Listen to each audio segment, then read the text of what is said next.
You ready for this? Yeah, let's go. You sure? Yeah. All right, here we go. 3, 2, 1. Welcome to the Hivecast. This is Brian Wright with Jalen Willis. Yes, sir. What's up? Oh my gosh, I actually had it. I had to bring you on. I don't know if this is going to be a comedic relief, anger. I don't know. I'm all fired up. I might be pissed. I don't know. Let's go.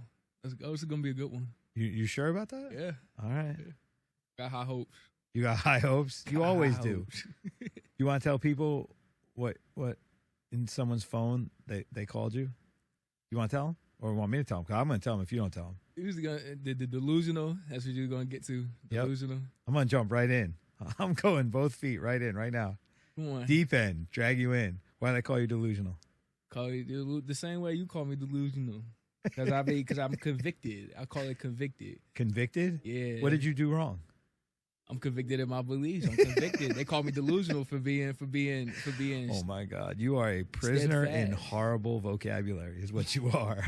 You are convicted of using the English language inappropriately, consistently. I have an expansive vocabulary. Expensive or expansive? Oh, okay, Expansive, I thought you said expensive.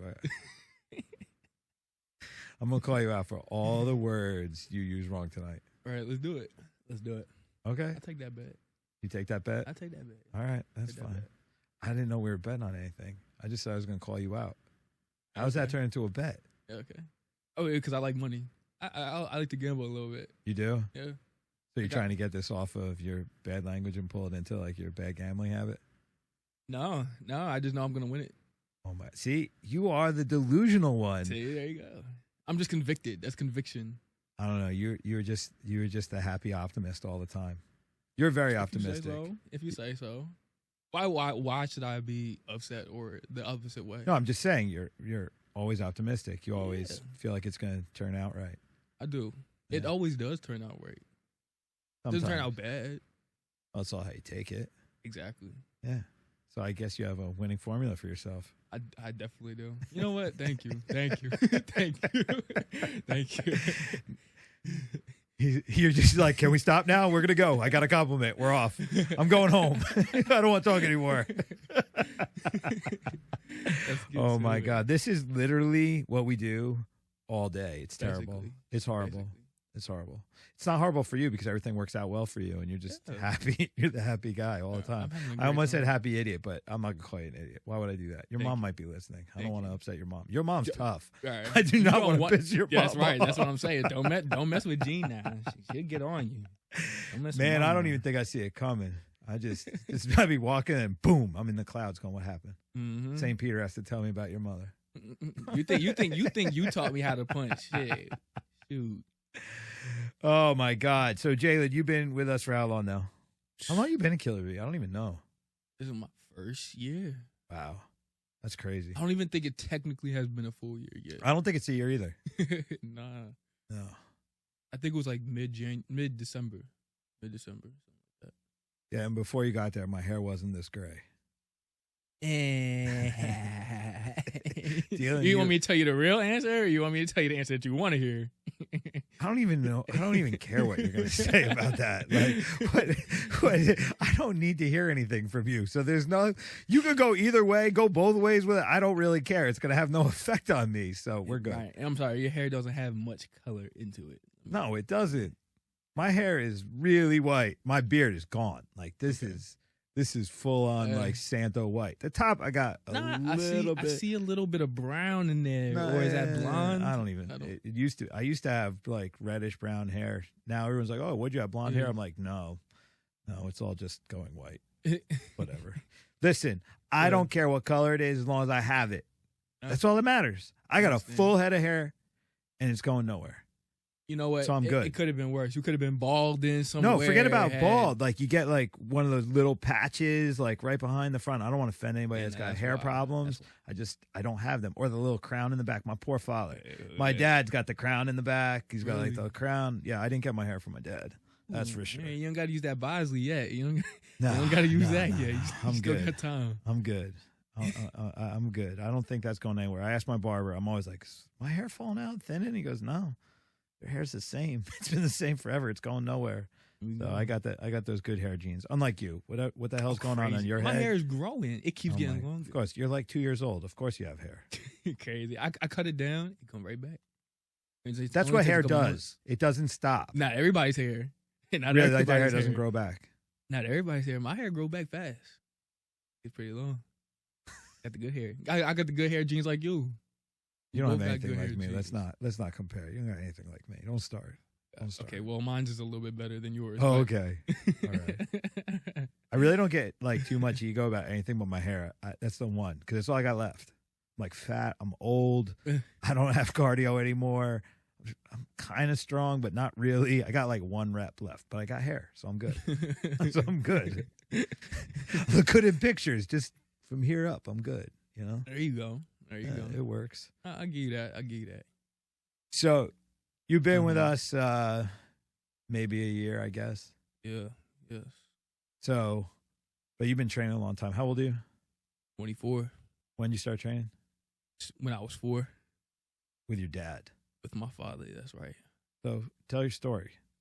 All right. So, I started at BKG, local school up in Long Branch, headquarters. Shout out to BKG's where I started my training, which my father trained. Bubba Firehouse. Yep, Bubba Firehouse. They've been around forever, basically. And my father trained there. Got his black belt there. Senpai, 2nd degree, 3rd degree, all the way to Renchi level. He is right now. And I was training there for a few years until my father was he branched off and he was able to get his own school, his own dojo. It was his school and it was in Neptune, right? Technically Neptune City, but Neptune City, whichever. But yeah, you're the only one. The people from Neptune City and Neptune are the only people that nitpick Neptune or Neptune City. Yeah, that's. It's really like not, but like I would say Neptune. Did he have a branch of BKG or was he his own thing? Was he a BKG school or was he his own school? Yeah, he was his own school. He was an independent. He broke off from them. He did his own thing. He did. But we kept the same system, same curriculum and all of that. Okay, but he was disconnected from the headquarters and he was doing his own thing. The funny part about it is, I don't know if you were part of the group, but a million years ago, your dad hit me up and was like, hey, my kids compete a lot. I heard you have a lot of kids. I want to do sparring. And he brought kids over. They sparred a few times with my kids program back in the day. I don't know if you were around for that. I mean, probably because, that would have been maybe 15 years ago. So you would have been real young. Right. Yeah, I remember when you brought that up to me and I didn't remember it. I could have just been so young that I didn't remember it. But that was two. I think we did it 2 or 3 times, but it was a little bit different because you guys were a point school and my kids were fighting more Kyokushin style. So we were throwing leg kicks and stuff, and it just stylistically it was different. So we did it a couple times. It was fun. The kids really enjoyed it. But stylistically and what we were trying to achieve and what your dad was trying to achieve on the competitive level, it wasn't the best match for that. Yeah, I understand that. There's different styles and stuff like that. That's like a boxer doesn't go to a kickboxing school to learn how to box. Yeah, it just like if you're gonna step into a boxing match, you don't go spar MMA style. Exactly. You have to do what you do. Right. And that was the thing. So it was, and I ran into your dad a bunch of times. Your dad was always cool. And then when I found out it was your dad, he stopped by. It was awesome. We got to see him. But you trained. So you trained with your dad, and then when did you want to do something more than what your dad did? Really, it was. I used to think about that when like I was in high school because I was playing football too. Like I was playing football when I was in like middle school. No. When I was elementary school growing up, I was playing football and stuff like that. And I knew I was like good at karate, and it was either I was going to compete like a point sparring, and I was gonna do like go on a circuit basically and like fight for like prize money and go to like different tournaments or something like that, which I thought was cool and I wanted to do, but I just never really got into that. My father tried to partner up with some other dojos that had that kind of exposure. It kind of took long to get to that, and I kind of just wanted to. I really didn't see the career or what was next after that. Like, would I just be doing? I couldn't make a career out of that. Like, I would still need a job. I just didn't see like the progression in it. I don't know what kind of money's in that. I remember growing much. up with like Black Belt magazine and stuff, and they would talk about different teams doing stuff. And those guys, that was such a revolving door of people. You'd have maybe one or two that became, like a Ninja Turtle or a Mortal Kombat extra, or they became like the coach of the team or something. But for the most part, it was like just a revolving door of young people. Because when you're young and stupid, you don't realize they're not paying you, and you're just happy to, be in a magazine or have a bunch of people happy to watch you do what you do. Yeah. But career-wise, yeah, it's hard. I mean, even what we're doing now, career-wise is hard. But so what are you watching? What's motivating you to say, okay, I want to not do this point thing. I want to try something else. Like how do you keep moving forward until you run into us? Well, what happened was I kind of just like really started focusing on football. Like came high school, because I would go to practice, come back home, and then I would try to, do classes at the dojo. And then sometimes I'd just be too tired, so I wouldn't go. But I was splitting time, going to school, go to practice, come back home, get off the bus, go to the dojo, finish up the classes with my father and stuff like that, and then go to sleep. And then I was always kind of like, I kind of like want to do more. I want to do kickboxing, but in the karate world, it was kind of like, it was a little hard to. But what are you that watching that makes you even think? What do you call kickboxing? Like, what are you watching? To be honest with you, I didn't really watch kickboxing. Like, so how do you think you want to do kickboxing? Because I always liked watching boxing. Like, we always watch boxing. Me, my father, my family always watched boxing. I did karate, so I was just like, okay, well, let me just put it together. Like, let me put the legs and I know I like to kick and I could punch. So, okay, that's kickboxing. All right, so let's do kickboxing. My God. And then, yeah, that's kind of where I came to the gym aspect. Came to you guys. How'd you find us? I literally looked on Google. Yo, it was the first Google. It was the first Google. Google gym that popped up. I put gym near me, kickboxing gym near me, and Killer B popped up. Look at that. That marketing money actually paid off. It really did. We're in a building. Anywhere else. We're in a building behind a building with no sign, and people are still finding us because, like, legitimately nobody does what we do. But we had the best reviews too. We had the most stars. I know. I think 4.8. I was like, how you not get a 5? Like, who gave you the bad review? Yo, I go through the reviews every once in a while to see. Yeah. And then you get someone that you like. Domingo Santiago from Puerto Rico, like, gave me a 3-star review. I'm like, I don't even know you, man. Like, what the hell? Like, that's one of those ones, no comment, just like a 1-star or something. I got a bunch of them, and I'm like, the hell is this? I don't even know who these people are. Just messing up the ratings. Like, come on. Oh, you messing my perfect record up. Now that we say that, there's going to be like a flood of people just giving me 1-stars trying to screw up my average. Hey, if you're watching this, don't do that. Don't do that. Come on now. Yo, that's a business tactic. There are certain marketing companies that literally tell people to tell their students to go on other schools and give them negative reviews. Are you serious? Yeah, man. That should be illegal. They don't get sued for that. You're allowed to have an opinion. I mean, that's true, but that's not an opinion. That's sabotage. That's like, you trying to harm somebody's reputation. There's probably a rule that if we got together and we coordinated an attack on somebody, that there would be some kind of slander or something. You know what? Vocab word. Collusion. That's collusion. My God. That's collusion. You can't even spell it. You know what? Hey. I just used the right word. I just used the right word at the right time. Oh my God. You're killing me, man. killing me. My IQ is dropping as we talk. Come on, collusion. That's a raise your IQ up. Oh my God, that's a raise it up and kind of answer right there. Come on now. I'm gonna skip this. But you know, I actually have been in the rooms in marketing meetings for martial arts marketing companies where they had the conversation where they're like, you should get people together and do the negative marketing campaign. Yo, I had one dude, I'm not even going to mention his gym. It's on 35 in Neptune, and it only deals with lefties. But I won't mention who it is. This dude, literally one day, I'm teaching kids class, and a parent comes in and goes, hey, what are these doing on the front? And I'm like, what?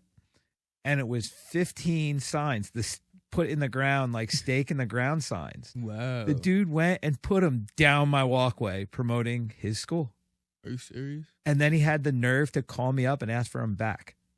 No. I swear to God, he called me up and he goes, I told guys to go put these signs up around town, and they told me they put them in your place. And I'm like, yeah, that was really messed up. I didn't say messed. I might have used an F word or two in that. And he was like, can I have my signs back? And I'm like, you can have them, but they're not in the same condition that you put them out. And he was like, what'd you do? I was like, I ripped them up, dude. And I was getting ready to get in my car and drop them off to you anyway. And he was like, no, let me come over. And he came over and he tried to apologize. And I was just like, dude, what is wrong with you? Like, what have you said that makes people feel comfortable enough to go and do stuff like that? That's like messed up.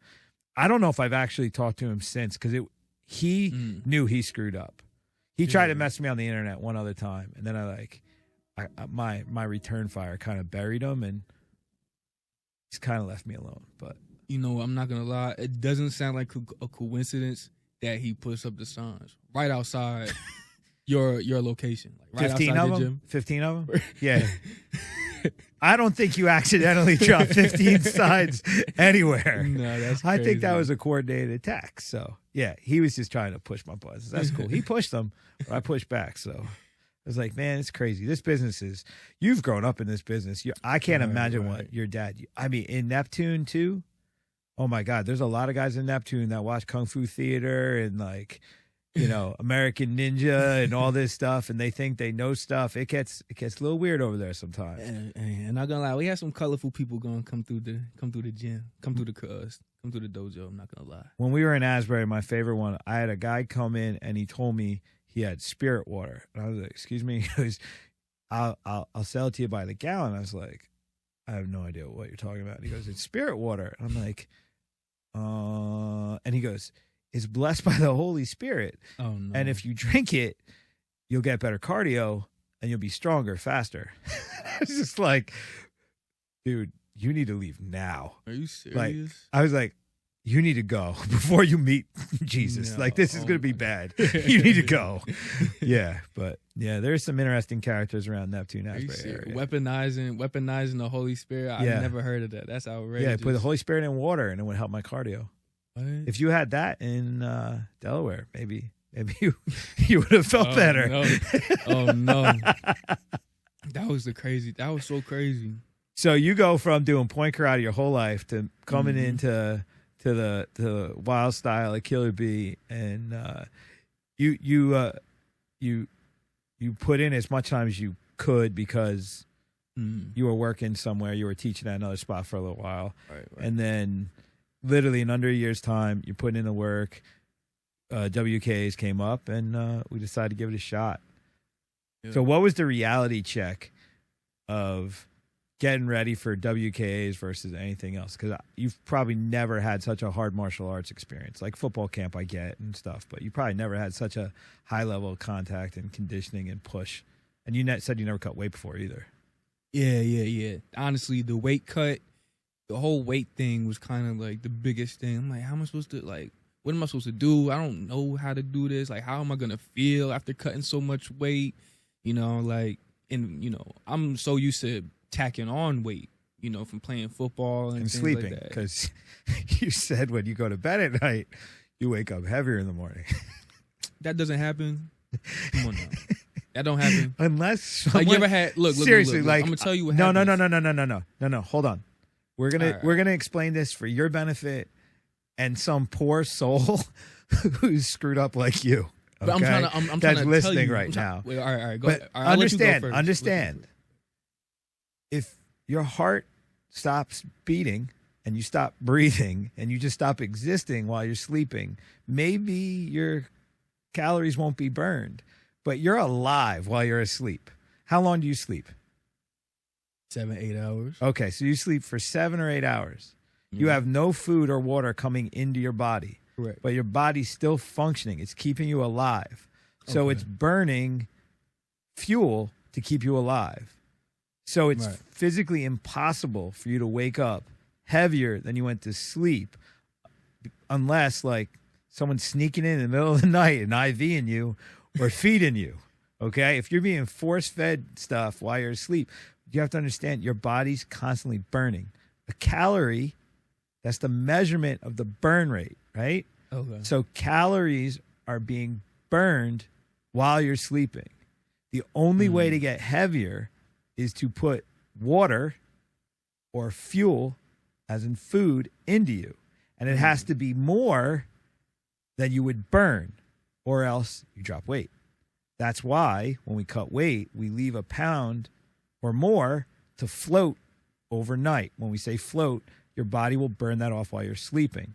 So if you have to make 169, you can go to bed at 170, and there's a very good chance you're going to wake up at 169 or lighter in the morning if you give yourself a full night's sleep. See, but what happened is, that I had a big bowl of spaghetti at night. But you didn't. But so whatever you weighed when you put that into you that night, you will be less than that in the morning because your body will actually burn off a portion of that to keep you alive overnight. But I didn't think it was burning it off because, But it didn't. I thought wait my a food minute. was But wait a minute. It doesn't add to you. So if you put a pound of pasta in you at 8 o'clock at night, it doesn't turn into 2 pounds of muscle by the morning. It's impossible. See, I kind of just thought, like, you know, the energy like disperses throughout your body, and, you know, make you a little bit stronger. So when you wake up, you feel a little bit stronger. But you can't be any heavier than before you went to sleep because you only have what you put in you. That's crazy. That's crazy. I was led astray. I honestly thought where did you? I didn't get it from anywhere. I just really thought that you just pulled that one out of the air and made that yourself. Yeah, I thought. Okay, but do you understand now? Do you understand what I'm saying? Yeah, I understand it now. So, I got a cold plunge, and I started to lose weight from it. And people are like, "Yo, how are you losing weight for the cold plunge?" I'm like, how do you think your body warms up? It burns calories to warm up. Hey, yeah. So literally, I'm burning like 500 calories when I go into that damn thing. So that's the game. When you understand how your body works, that's how you make weight. That's how you put weight on. That's how you take weight off. That's how you fuel yourself. You have to understand your, physiology, man. That's a big word. You know, I'm not gonna lie. That's pretty tough for you to get into that cold plunge like that.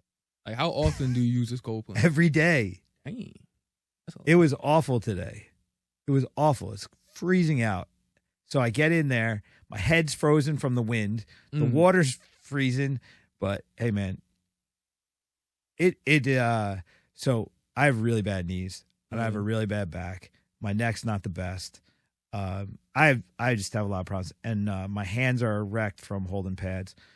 Since I started doing the cold plunge, my knee pain, my knees are still broken, but they don't hurt as much. Most of my back pain is gone. Flexibility in my back's increased because the inflammation's down, and the pain in my hands is really, really low now compared to what it's been. I was basically crippled. That's why I got it. My wife was like, "You're walking around like an old man." I'm like, "I feel broken. I got to do something." So I got a cold plunge. I got a sauna. I don't use the sauna as much. I use the sauna like 3 times a week. I use a cold plunge every day. That's every day because that's the discipline. Like, it sucks, but when you go and do that shitty thing, you carry that chip a little bit from it. It's just got to remind you can do hard things. Yeah, and I mean, you're probably used to it now. It's probably like nothing at this point. It sucks. It hurts. It hurts. Like when you get in, it bites. But the thing is, when you get bit the same way every day, it's the bite you know. Okay, so it's like, is it easier? Mm-hmm. Yes. I don't think it's actually physically easier to do, but mentally it's easier to endure because there's just a complete acceptance of what that pain is. So it still feels the same, but it doesn't bother me the same because I'm not freaked out by it anymore. I know what I'm getting into. Just this cold weather is changing it. So I went from like, oh, I'm good to like, okay, I'm learning. I really wasn't that good. This still sucks. Okay. How long are your sessions in that cold? Usually like 6 to 10 minutes.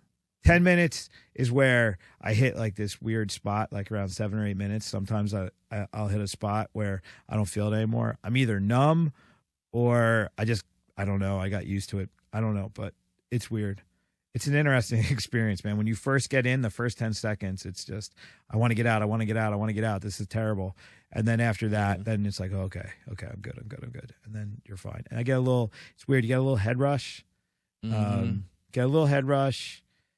I was exhausted when I first got it, though. Holy shit. I was so tired in the afternoon because I was burning all those calories and my body was fighting to stay warm. So I was beat up from it. Took me about a month to get over the fatigue. Now I'm energized by it. It's good. I like it. It's funny. I saw someone put a meme out there and it said, I'm trying to find a cold plunge that doesn't automatically take a picture and put it on Instagram. Because like everybody's got one every day taking a photo to put a selfie. So I refuse to put a selfie of myself in the cold plunge. I'm not doing it. I will never do it. You don't need to see me with my shirt off. Instagram going to block your account. Yeah. Okay. They're going to take your account down for that. Listen, man, you better be careful. I can go places with this conversation. Come on. We know what you did on Tuesdays. Oh, my gosh. Don't make me go there. Don't make me go there. Oh, my God. You got to be careful. Don't make me talk about Tuesdays. My modeling. Oh, okay. You're modeling. My modeling. I don't know what modeling is, but modeling I understand. But print work. Basically. They documented it. So you have fans. Oh boy. Let's not talk about this. This is going to get bad. This is going to get bad. I'm going to go places that are going to get me in trouble. Oh my God. It's bad enough what you've done. Me making fun of it's going to make it that much worse for me. Please, no more gigolo accusations. Accusations? It's accusations. Accusations. Stop it. Come on, man. Just last question on that one. How many dollar bills do those old ladies throw at you? None. I had none. I got Venmo. That's what it was. Oh my God. They go crazy with their fingers on Venmo. Damn. Oh my God. You're a wild man. This is outrageous. Yeah, this is a place that you're uncomfortable. This is the most quiet you've been. You don't want to talk about it. That's fine. We'll get past it. We'll leave that for the comment section. How about that? Okay. Then I'll handle it there. I still can't get over the idea that I'm going to take it back training because this is just going to go a horrible place. I still can't get over the idea that they weren't. First of all, they was younger than you. They were younger than you. But I'm really old, so that doesn't mean anything. You could be younger than me and still be old. You're 50. I'm gonna be 50. I'm 49. You're not even over the hill yet. Okay, whatever. I am clearly on the other side of the mountain right now. I'm not going towards the peak. I don't think my dumb ass is gonna hit 100. I don't think I'm hitting 100. I want to with my honestly, the way I feel physically, I don't think I'm gonna make 100. But I would like to. Because of my kids, I got young kids, I got a 5-year-old and a 10-year-old. I want to see them as men. Yeah, that's what keeps me going, man. Keep your mind sharp. As long as your mind is sharp, you'll be all right. My mind is clearly sharper than yours. So we're good. I don't know about sharper than mine, but I mean, please. I don't know about sharper than mine. Please. Your hair is grayer than mine. You can say that. But again, we're not talking about my hair. We're talking about my mind now. So my mind's just fine. You don't think your mind has anything to do with the color of your hair? No, 100% do not connect the two. I think my hair's gonna stay like this for a long time. If my hair again, we clarified. We started this whole entire conversation off with that your girl calls you delusional, and we all agree with her. So you called me delusional. No, I called you delusional. You say, yo, that's really funny. In my girl's phone, that's how I'm listed. So there's clearly an issue here. So you keep thinking that hair is just going to stay like that. Because you said that now, you probably be bald by the time you're 30. No, because I said that, it's going to happen. You're going to be exactly bald the way by I the time said you're it. 30, 100%. By the time I'm 30, this hair is not going anywhere. Oh. The only reason my hair is going to be bald by 30 is if I have like a mental breakdown by 29. And that's not happening. Oh, my God. I think you may have actually already had one, and this is the other side of the breakdown, but that's okay. No. This is longevity. I'm telling you, this hair is going to be, by the time I'm 50, my hair is still going to be this color. It may not. I don't know what it's going to look like. So you're going to have a good dye job. That's what it is. It's going to, no. I don't need to dye my hair.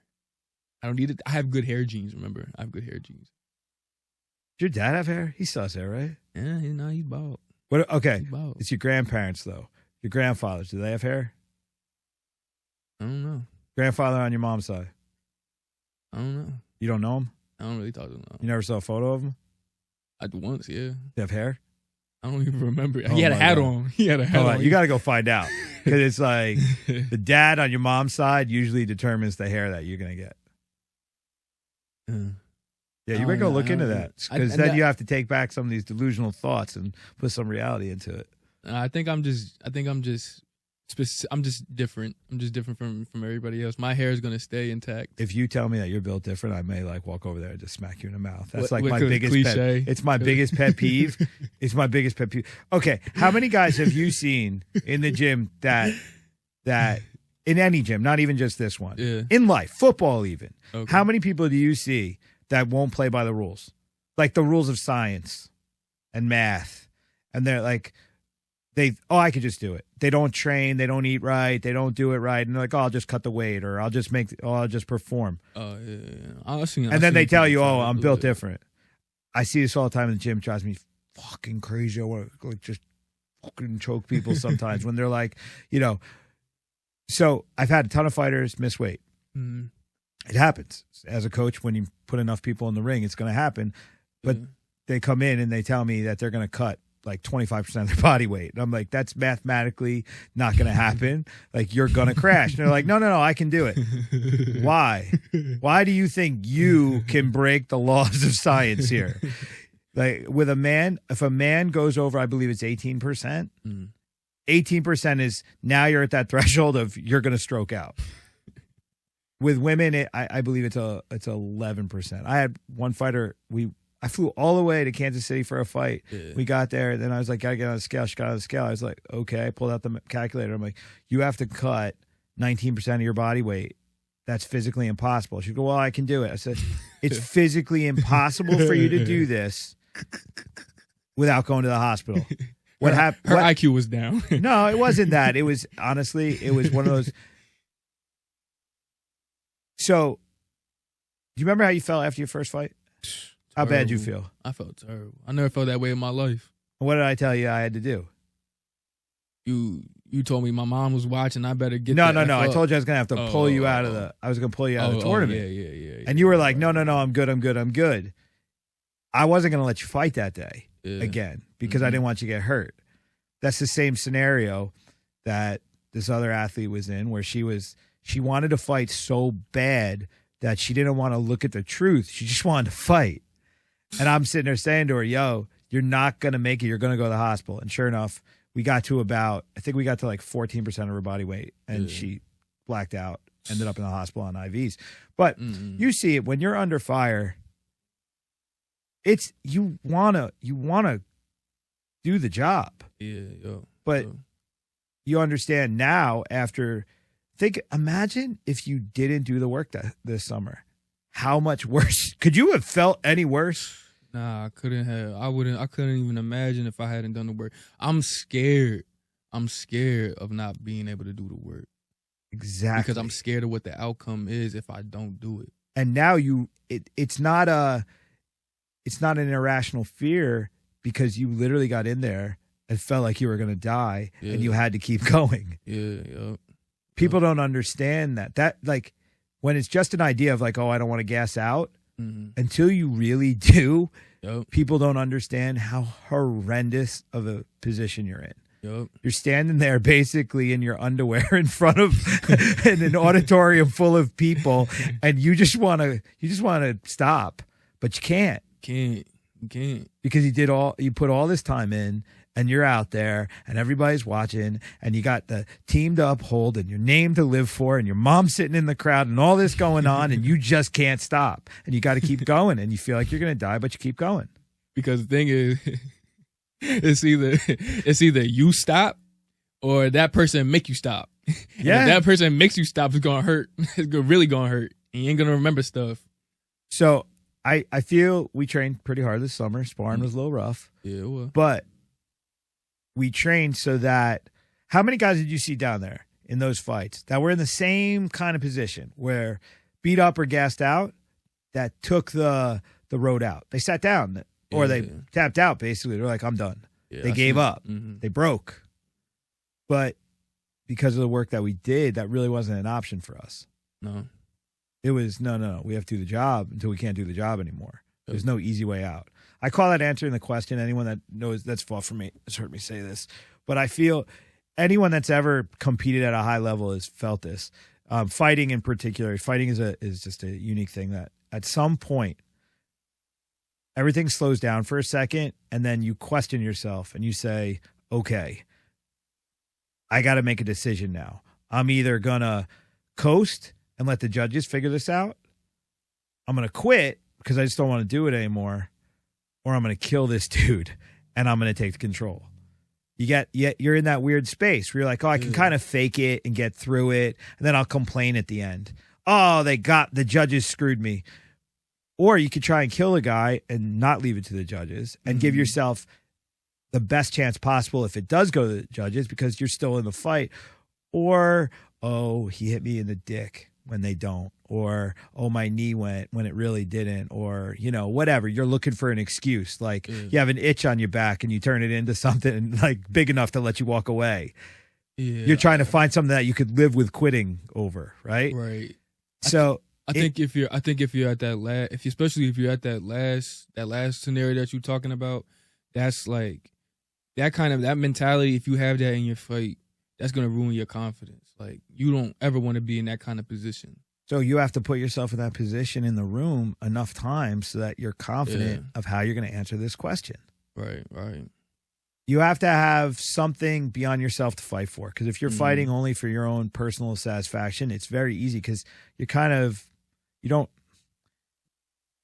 I say with MMA guys in particular, when you're in the last round and the guy's on top of you and he's dropping elbows on your head, what's going to make you keep going?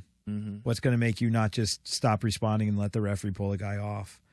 It can't be pride. It can't be ego. That's not enough. Yeah. You've got to be fighting for something more, something that matters. You have to have a long-term, higher goal that this path connects with, and that's what gives you the ability to push when you really don't want to. Yeah. I have a guy right now I'm training. He's training for a boxing match. He's going to do masters boxing in Las Vegas. He's never fought for in his entire life. I don't think he ever got a fight in the schoolyard. And he's quitting on push-ups. And I said, yo, every time you stop, you come back and you bang out 10 more. Why don't you just keep going until you can't go anymore? Why are you stopping? When you're in the middle of this fight, you can't stop. These punches are just going to keep coming at you. And you're going to have to deal with it. You can't say, hey, man, could you do me a favor? Can you take a break? Give me a second to recover. We can start again, but let me recover, right? The guy's trying to knock your head off. You got to keep going. Yeah. So you have to train, and that's conditioning. Can't quit in conditioning. When it's 30 reps, don't do 28. Yeah. When you got to run a mile. Don't coast. Go for it. When you got to hit the bag for 3 minutes, hit it as hard as you can, fast as you can, as hard as you can, right? Yeah. When you're sparring, don't cut corners. Don't go try and find the newbie and fake teach them because you're trying to get 2 minutes of rest. Yeah. I know all the tricks. I've seen them all. And I was a weak young man who made a lot of those decisions too, so I know the game. But you got to be honest with yourself and what the goal is, and you got to realize when you're standing in the corner and you got a crazy old man in front of you saying, yo, dude, your mom's watching. Get the fuck up. You got to be able to say, yeah, you're right, and get the fuck up. And we trained the way we trained so that you walked into this new experience and, you were prepared to push. And everybody pushed and everybody did great. Yeah. Everybody. Everybody did good. From the kids through the adults. Wins and losses didn't matter that day. Yeah. Everybody represented themselves to a high level. Absolutely. We was pulling things out of us that we didn't even know we had. Exactly. You threw punches I didn't know you knew how to throw. Man. went crazy vocabulary there. But have you ever done anything like that before in your life? No. So now you've done it. Oh. What does that mean to you? Like now, like forget about the next day. The next day, it's still kind of like, what the fuck did I just do? This was crazy. And then like a week goes by, and then all of a sudden it starts to like sit. Now it's like, okay, I just did this block of work, drove down this place, and I did this thing, and it worked out. It worked out the way it worked out, and I performed the way I performed, and now you're living with that experience. Yeah. What does that mean? It means, for me, it meant I'm in it. And this is my life. And now, you know, because I was seeing it in my head how it was what it was gonna turn into, and now I'm like, okay, it's real, you know, and I'm on my journey now. Like my journey has started. What was it? What you thought it was gonna be, or was it different? It was different because I didn't expect to be that tired. I didn't think that I would be so gassed to where I really had nothing left. And I remember you saying that, and I just said, you know, I'm gonna have something left. Like, nope, nope, empty. It was on empty. Like it was crazy because I'm like, it was only 6 minutes. Yeah, 6 like minutes. Forever. And it felt like exactly. It felt like forever. I was like, how's that even possible? Like, out of all the sports and out of all the athletics I did growing up, how is this the thing that drained me like that? I was so confused. And the thing, what makes or breaks people in life, forget about just this, is that we consume so much content. We see so much stuff. And then our brains are messed up to begin with. Like, we all have these crazy imaginations. So whenever we go into stuff, we have this anticipated idea. Like, we're walking in and we're like, this is what it's going to be. And when it's something different, how we deal with that different is what allows us to either stay in the room or makes us run out screaming. I mean, I have so many guys that they didn't make training camps, let alone make fights. And then guys that even made fights, and then they're one and done. They're like, oh, that was cool. Oh, I'm never doing that again, you know. Or the guy that does it, and he was like, I think I want to do it again. But when they start the process, they're like, now that reality checks them. They're like, yeah, you know what? I think I'm good. I think I'm good. I get a lot of guys that they do it, and it was really hard, and they're all excited about the fact that they did that hard thing. Oh, I was able to do it. Right. Then when they start walking back towards it again, they're like, whoa, yeah, maybe that was good enough. And that's cool. I don't care. Yeah, I feel the same way. If you want to be a one and done, be a one and done. That's fine. If you learn from it, you move forward, you overcame something, you were able to take on this hard challenge. Fantastic. Yeah. Fantastic. You did something that most people will never do. Right. You took on a demon in a way that most people will hide from for their entire life. And now you know you have the ability to do the hard things. You don't have to do this hard thing all the time. In Japan, when I was with Seito Kaikan, I noticed there was a lot of black belts. But there were not a lot of second degree. And there were like hardly any third. And there was like less than 12 fourth that you would see. And I said to the dude who was my main guy, I was like, how come people don't test that much? And they're like, because the testing process is so hard. Because to get your black belt, you got to fight 10 rounds. And then your secondary, you got to fight 20, and then 30, and then 40 to get your fourth. And that 10 is so hard that like 98% of the people that get a black belt never test for a second because it's so hard. And I was young and strong, and I was like, oh, that's a bunch of bullshit. But now, 25 years deep and dealing with every walk of life and every age you could possibly think of competing, I understand that now. Sometimes that really hard challenge only has to be done one time to have enough meaning to carry somebody forever. Not everybody has to be a lifer in this. Some people wake up after a fight and are like, this is what I want to do forever. And some people say, I'm glad it's over. I'm glad I did it. Now I'm going to go live. It's a choice. So, for you walked out of there and you're like, okay, now I'm in. I've got my foot in the door now. You didn't say, okay, you didn't walk in, do your thing, walk out. I'm good. So now you have a fight coming up in a couple weeks, fight November 18th. Yep. So how do you feel differently now than you did last time? Because now you have experience. So what does that do for you? I think the experience is gonna be knowing how to. But what does it mean? Forget about what you think it's going to be on fight day. What does that experience mean for you now when you train in the gym day to day? How are you making decisions differently? How do you look at your training differently? Now that you're more informed, do you look at things different? Day to day, not just November 18th. Day to day.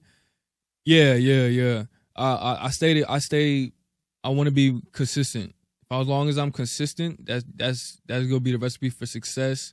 Some days, I'm not gonna feel my 100%, and I make sure I finish through. And I do everything in its totality, because I feel like any cut corners, anything that I do that's not all the way 100%, that's going to hurt me, because that other person could be working harder than me. So at the end of the day, I want to make sure that for myself, just like the way you said you fight in a way that you can live with. I'm going to train in a way that I can live with, so that way I made sure that I know in my heart that I prepared the right way. And that's what I want to continue on. And that's, I don't know if that was different than what I did, but I just know, I think I'm more sure of that I want to train. Preparation to me is most important. Again, when you've not done it before, you have the idea of what it's going to be, and you're training to deal with the idea.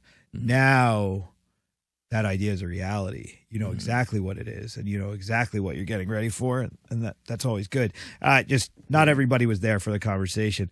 We had, you had that first fight, and you won, but you're dog ass tired, and if you had to fight again that day, I wasn't going to let you fight because I was afraid you were going to get hurt. I didn't want you to gas out again and get hurt. It's not necessary. Right. But then a bunch of guys fell out, and they pushed the next round to the next day. And we walked out. I walked out to my car, and I saw you sitting in the parking lot with Jay. And that's when I said to you, I said, we came here to fight in a way we could live with. Tomorrow I need you to go fight for the fucking title.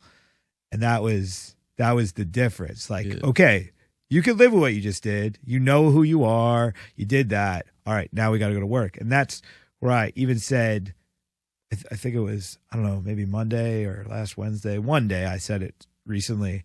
And I look at it this way. You guys that were green and new going to Delaware for WKAs, that was to get your feet wet, to get an understanding of what this is.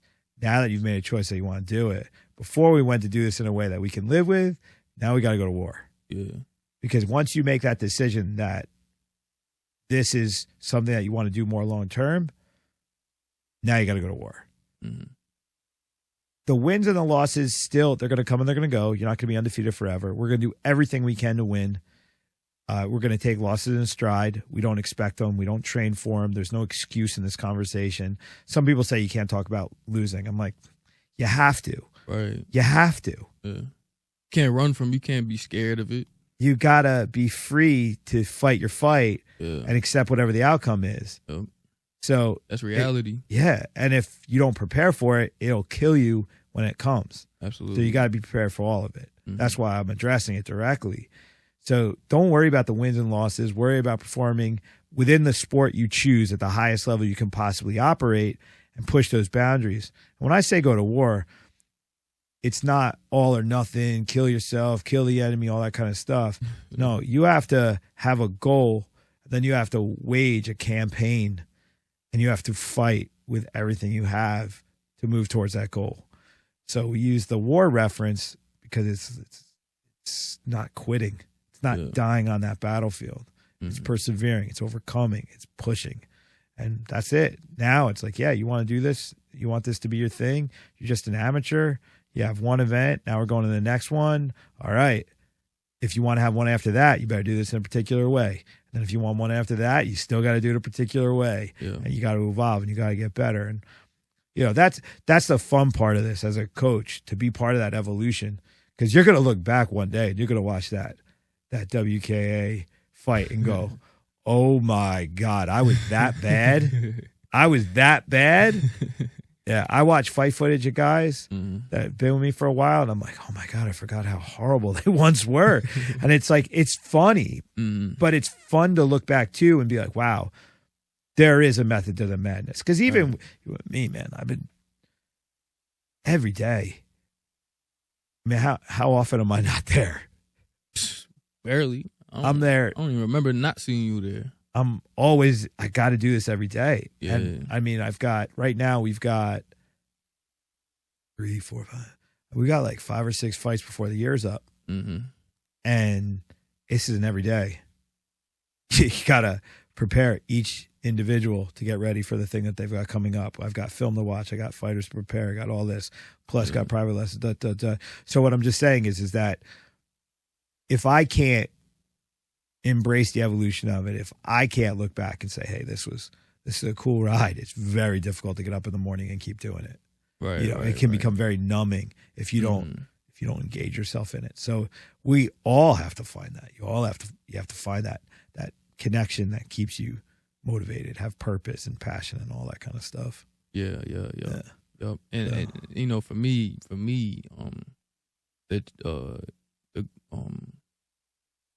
having the fights and all of that, it gives you, when you have something to train for, it adds another element to your training.